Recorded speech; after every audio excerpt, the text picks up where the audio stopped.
Yevamot Daf Kuf Kaf. Bonjour à tout le monde, on avance dans Masechet Yevamot, on approche la fin déjà.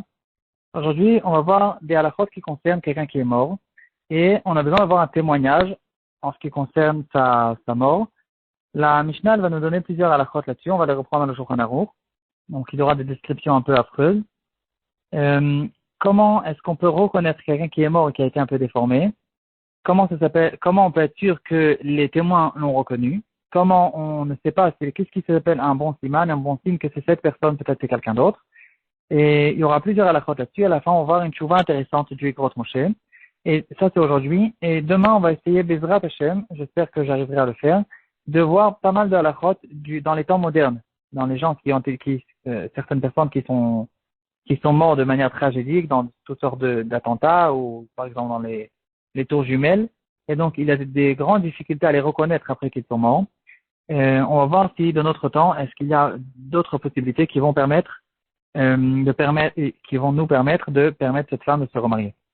Alors, on prend le Shulchan Aruch dans la partie Even Ezer, Siman Yudaim, Seif Kavdalet.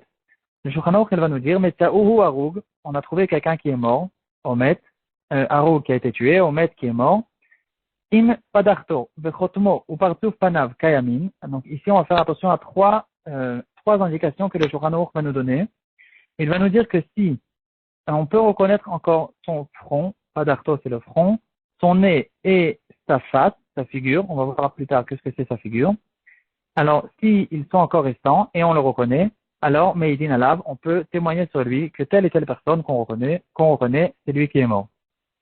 Vim Nital Echad Meilou dira le Shulchan Aruch, s'il y aura une de ces trois indications qui est reconnaissable, Apalpi Shesh Simanim Uvakim Beoter, même s'il y a des grands signes, par exemple, Bekelav, dans son sac à dos, dans sa sacoche, dans ses habits, ou même dans son corps, Enam Klum, va Filou Begoufo, Enam Klum dira Shulchan Aruch, même si c'est d'autres simanim qu'on a dans son corps, il avait une cicatrice quelque part dans son corps, ou toutes sortes d'autres simanim, même si c'est dans son corps, alors Enam Klum dira le Shulchan Aruch, et le Rama il va compléter, il va nous dire, même sans simanim, si c'est des simanim chez Enam ou Vakim, des simanim qui ne sont pas considérés comme des simanim dans la halakha, donc c'est des signes qui ne sont pas à 100%, même si on en a 100 comme ça, alors on ne pourra pas associer plusieurs simanim pour pouvoir témoigner sur cette personne que c'est lui qui est mort pour pouvoir permettre sa femme. Alors ici, on va reprendre les trois indications que nous a donné le Shulchan Aruch. On va voir un peu les mefarshim dessus. Qu'est-ce que c'est le front? De où à où on considère le front? Et est-ce que les tempes sur le côté, ça fait partie du front ou pas? Alors dans le Khatam Sofer, il va nous dire que non. Le front, c'est que ce que nous on appelle le front. Ce qui est sur le côté, les tempes, si ils sont reconnaissables ou bien ils ont été abîmés ou déformés, alors dans ce cas-là, ça nous suffit quand même pour pouvoir reconnaître le front de cette personne. Le Shulchan Aruch va nous dire encore, Partouf Panim, c'est la face. Et là, les Mefarshim vont nous expliquer qu'est-ce que c'est la face de la personne. On parle ici des joues, les joues de la personne. Il y aura une marloquette dans les Mefarshim. Est-ce que ça suffit une seule joue?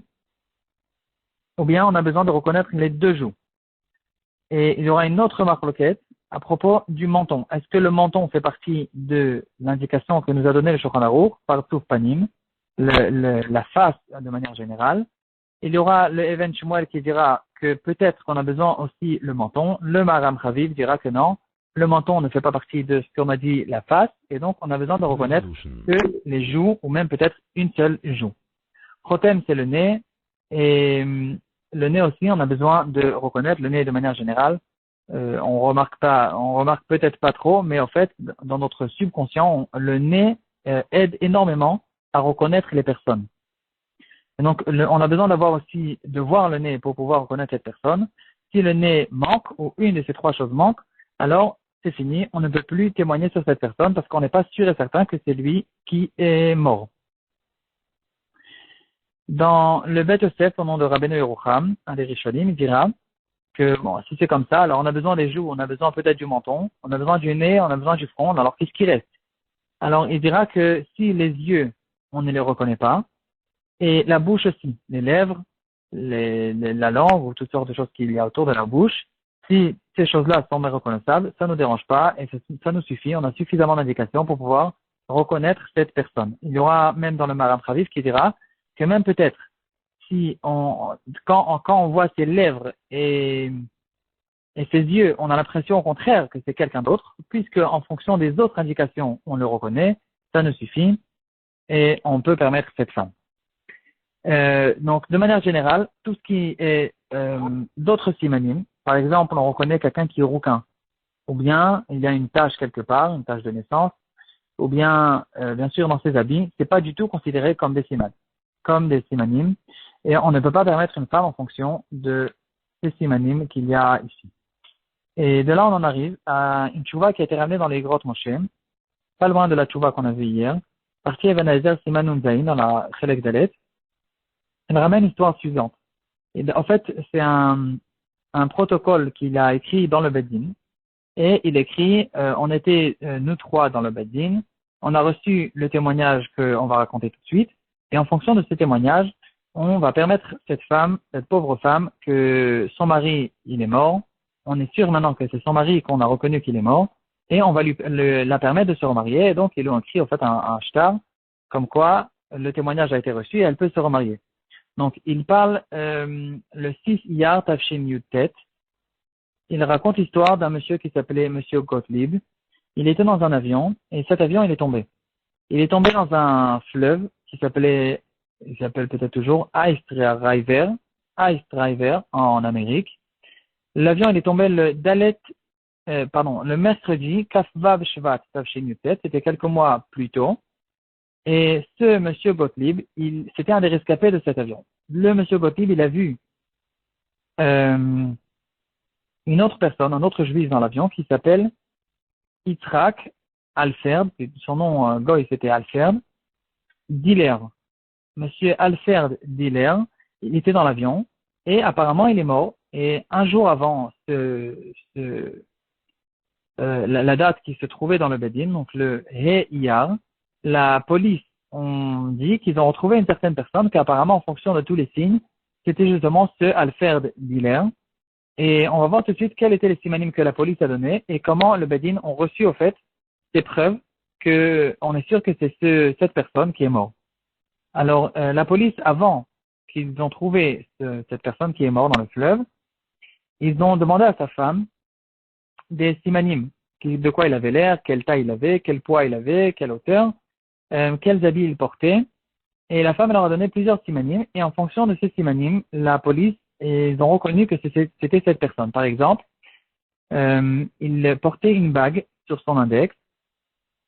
Sur la bague, il avait gravé les initiales de son nom. Il avait écrit A-D, Alferd Diller. Donc il y avait les lettres A et D. Et cette bague, on a retrouvé une personne qui portait justement cette bague, et on a dit apparemment c'est cette personne. Mis à part ça, en fonction de ses habits, il portait une veste et un pantalon, et sur la veste et le pantalon, il y avait une étiquette à l'intérieur qui appartenait à la personne qui lui faisait des pressings ou toutes sortes de machines à laver, et il avait l'habitude de mettre des numéros, les numéros des clients, et cette personne-là, c'était un de ses clients, et on reconnaît les étiquettes. Il avait écrit les lettres D12, et en fonction de ça, sa femme aussi, elle a ramené d'autres habits qu'il y avait à la maison, qui portaient aussi la même étiquette D12 du pressing. Un autre siman, c'est avec le dentiste. Ça, c'est quelque chose qu'on utilise même de notre temps. Le dentiste, ils font des radios des dents de la personne. En fonction de ça, on peut reconnaître si les dents de la personne qu'on retrouve, c'est quelque chose qui ne change pas même beaucoup de temps après la mort. Et il y avait un dentiste qui était Monsieur Stein. Il habitait au 730 de la 5e avenue de New York. 5 Avenue à New York. Et là-bas, ce Monsieur Steren, il est venu voir le cadavre, cette personne qui est morte. D'abord, premièrement, il a reconnu que c'est son travail. Il a reconnu que cette personne, c'est des dents qu'il a déjà fait. C'était un client à lui. Il reconnaît son travail. Et en fonction des radios aussi, il reconnaît que c'est effectivement les dents qui appartenaient à cette personne. Encore un siman, la ceinture qu'il portait cette personne, c'était d'une marque qui s'appelait Kaplan. Je connais pas cette marque. Et sa femme disait que effectivement, il avait l'habitude d'acheter ses ceintures là-bas dans ce magasin. Et donc, cette ceinture aussi appartenait apparemment à cette personne. La taille et le poids de cette personne aussi faisaient donner des bonnes indications pour qu'on puisse être sûr que c'est effectivement lui. Et en fonction de toutes ces indications, le Igrot Moshe, il a dit, on a entendu tout ça, on a reçu les indications et le témoignage. En fonction de ça, on permet cette femme de se remarier. Et là, on comprend plus du tout, on comprend plus rien. Moi, personnellement, j'ai pas du tout compris cette chouva. Après qu'on a bien vu dans le Shulchan Aruch que une personne, on est obligé de reconnaître sa face, ce qui n'était apparemment pas le cas, parce que si c'était le cas, on aurait dit tout de suite. Alors, on est obligé de reconnaître sa figure, sa face, son front, son nez et ses joues. Et on a vu clairement dans le Shulchan Aruch que d'autres indications, d'autres simanim qui se trouvent, ça peut être même dans les habits, on craint qu'il a prêté ses habits à quelqu'un d'autre, c'est pas sûr et certain que c'est lui. Et ici, comment ça se fait qu'il n'y a aucune indication, apparemment d'après la halakha, qui nous ont donné la possibilité d'être sûr que c'est cette personne, et quand même les Igrot Moshe, il permet cette femme en fonction de ces simanim. Si quelqu'un est intéressé de connaître la réponse, moi personnellement, c'est apparemment une suga qui est très très longue. Il faut ouvrir dans le Pitrei Tshuva, sur place dans le Shulchan Aruch, un des farsim du Shulchan Aruch qui s'appelle le Pitrei Tshuva. Là-bas, dans Siman Yuzayin Tif Kavdalet, rien que pour ouvrir et voir la longueur du Pitrei Tshuva, il est vraiment long comme la galoute. Et il y a plein de klavim, plein de règles qui sont apparemment des règles de base. En ce qui concerne ces sugyot de Haguna, il va donner ce que j'ai eu le temps de voir. Il va répartir trois sortes de simanim. Il y a les siman muvhak, c'est les simanim qu'on a vus. Il y a des simanim benonim, c'est des simanim moyens. Et il y a des simanim qui valent rien. Apparemment, ce que le Shulchan Aruch dit, il y a certains simanim qui valent rien, et même si on en associe 100, c'est rien du tout. C'est à propos de la troisième sorte de simanim. À propos des simanim moyens, il dira le Pitrei Tshuva, on peut associer deux simanim pour pouvoir donner une preuve qui est suffisante pour permettre à sa femme de se marier.